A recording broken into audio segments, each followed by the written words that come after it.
एक लड़की की नई नई शादी हुई। वह अपने नए घर मतलब ससुराल में जैसे ही प्रवेश की, उसे कुछ भी अच्छा नहीं लग रहा था, क्योंकि उसकी सास हमेशा उसे हर बात पे टोकती थी और कुछ ना कुछ उसके विरोध में बोलती रहती थी। उसे अपने पिता का घर याद आने लगा। हर पिता के समान उसका पिता भी उससे बहुत प्रेम करता था। बचपन से जवानी तक पिता ने अपनी बेटी की सारी ज़रूरतों को पूरा किया था और बहुत लाडों से अपनी बेटी को पाला था। यह नई नवेली दुल्हन अपनी सास के इस रूखे व्यवहार से के कारण परेशान हो गई और कई बार तो उसने अपनी सास को खरी खोटी सुना देती थी, जिसके कारण घर में बड़ी ही असमंजस की परिस्थिति हो गई। वह अपने पिता के घर लौट आई और रो रो कर अपने पिता से कहने लगी, पिताजी, मैं अब उस घर में नहीं जाऊंगी। यहीं आप यहीं आपके पास रहूंगी। यदि आप मना करेंगे तो मैं आत्महत्या कर लूंगी। पिता समझदार थे। पिता ने बेटी को 2 दिन बाद कहा, बेटी, यदि मैं तुझसे एक बार जैसा कहूँ, क्या तू करने के लिए तैयार है?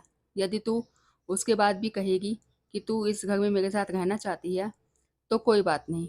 बेटी ने पिता से कहा, कहिए, याद रहना रखना, यह अंतिम बार होगा कि मैं उस घर में जाऊंगी। पिता ने कहा, वहां जाकर जैसे ही तुम्हारी सास तुम्हें कुछ भला बुरा कहने लगे, तभी तुम अपने मुंह में एक कुल्ला पानी भर लेना और तब तक मुंह में पानी भरे रहना जब तक सासू माँ बोलना बंद ना कर दे।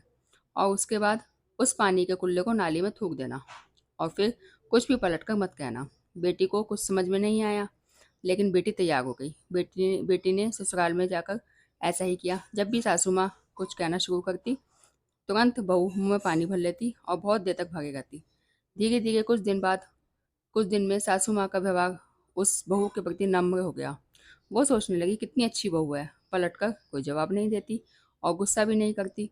अब वो उस बहू को बेटी कहने लगी और उसकी तारीफ करने लगी।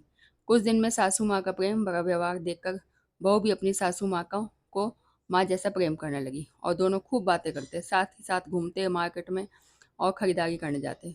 कुछ दिनों के बाद इस लड़की का पिता अपनी बेटी से मिलने आया। घर के सभी लोगों ने पिता का खूब अतिथि सत्कार किया। फिर जब पिता अपने घर वापस जाने लगा, तब अपनी बेटी से कहा, बिटिया चलो, यदि तुम मेरे साथ चलना चाहती हो तो अपना सामान पैक कर लो, हम वापस चलेंगे। तब बेटी ने कहा, नहीं, अब यही मेरा घर है। मैं अपनी सासू माँ से बहुत प्रेम करती हूँ और अब मैं इन्हें किसी भी कीमत पर अकेला नहीं छोड़ूंगी। यह मेरी माँ है। पिताजी अपनी बेटी की इन बातों को सुनकर और सास बहू के अटूट प्रेम को देखकर बहुत खुश हुए और बेटी को बहुत आशीष देकर खुशी खुशी घर लौट आए। कहानी की शिक्षा। प्रेम सब बातों को सह लेता है। रिश्ते बनाना आसान है, निभाना कठिन। लेकिन जो रिश्ते निभाना जानते हैं, वे ही लोग सही मायने में सच्चा प्रेम करते हैं। आपने इस सास बहू की मज़ेदार कहानी से क्या शिक्षा पाई है? कमेंट में ज़रूर लिखिए। धन्यवाद।